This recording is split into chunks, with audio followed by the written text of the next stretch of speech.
অমুক ভাই এগিয়ে চলো, আমরা আছি তোমার সাথে, বলি না, এটাও দরকার নাই।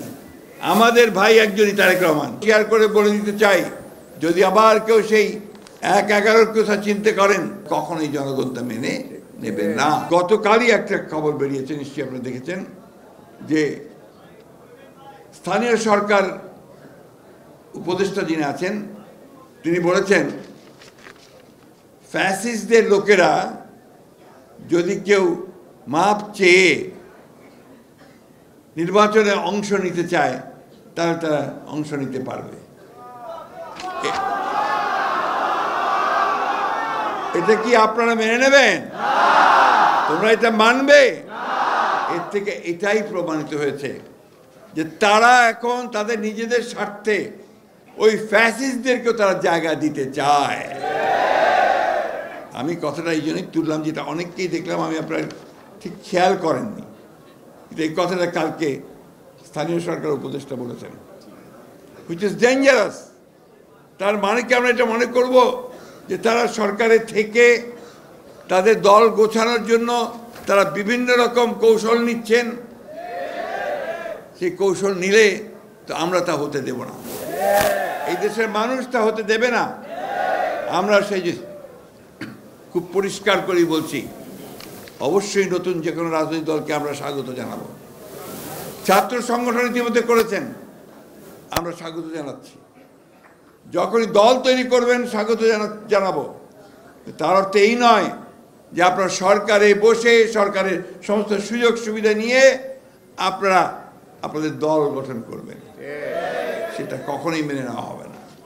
আমি আবারও বলতে চাই অন্তর্বর্তীকালীন সরকারকে এবং সরকার প্রধানকে যে আপনি অবিলম্বে এই বিষয়গুলো ব্যবস্থা নিন, তাহলে জনগণের যে আস্থা আপনাদের উপরে আছে সে আস্থাও আপনাদের উপরে আর থাকবে না।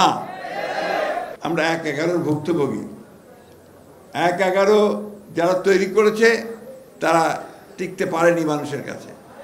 আবারও হুঁশিয়ার করে বলে দিতে চাই, যদি আবার কেউ সেই 1-11 কথা চিন্তা করেন, গণতন্ত্রকে বিসর্জন দিয়ে আবার সেই একদলীয় শাসন বা ফ্যাসিস্ট আন্দোলন, ফ্যাসিস্ট সরকারের দিকে যেতে চান, তারা কখনোই জনগণ তা মেনে নেবে না। এখন সাইবার ওয়ার, সোশ্যাল মিডিয়া, এইখানে যে যত বেশি অ্যাক্টিভ, যত বেশি তার অবস্থান, সে তত জয়লাভ করছে। আজকে এই যে আমাদের বিরুদ্ধে বিভিন্ন রকম কথা বলা হয় দলের বিরুদ্ধে, তাই না? আমার ছাত্র দলের বিরুদ্ধে বিভিন্ন কথা বলা হয়, দেখবে যে ওরা অতি দ্রুত সেই সমস্তগুলোকে কাজ করে ভাইরাল টাইরাল করে দিয়ে মানুষের মনটাকে অন্যদিকে নিয়ে চলে যায়, ভাবে এটাই বোধহয় সত্যি, তাই তো নাকি? এই কাজটা কিন্তু তোমাদের করতে হবে। এটা তোমরা সোশ্যাল মিডিয়াতে অনেক বেশি অ্যাক্টিভ হও, শুধুমাত্র নিজেদের ছবি দিয়ে, একটা মিছিলের ছবি দিয়ে, পোস্টার দিয়ে কাজটা না করে আসল বিষয়গুলোকে নিয়ে তোমরা কথা বলতে শুরু করো। এটা তোমাদের দায়িত্ব, এটা তোমাদের দায়িত্ব। আমরা যারা বয়স্ক মানুষ, আমরা বিএনপি করি, আমরা সবাই এটা ভালো মতো বুঝিও না, কিন্তু তোমরা ওই মোবাইল সেটটা খুব ভালো বোঝো, তাই না? কি বোঝো না? না, ওইখানে লড়াইটা ওইখানে চালাও। That is the most important place. ওই জায়গায় তোমরা যদি লড়াই করতে পারো তাহলে তোমাদের বিজয় কেউ ঠেকাতে পারবে না।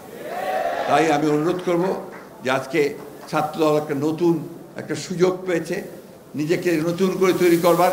আর আমরা যে স্লোগান দিই মাঝে মাঝে, অমুক ভাই এগিয়ে চলো, আমরা আছি তোমার সাথে, বলি না, এটাও দরকার নাই। আমাদের ভাই একজনই তারেক রহমান, তাই না? আমাদের নেত্রী একজন, দেশনেত্রী বেগম খালেদা জিয়া। আমাদের দার্শনিক, আমাদের প্রতিষ্ঠাতা একজন, শহীদ প্রেসিডেন্ট জিয়া রহমান।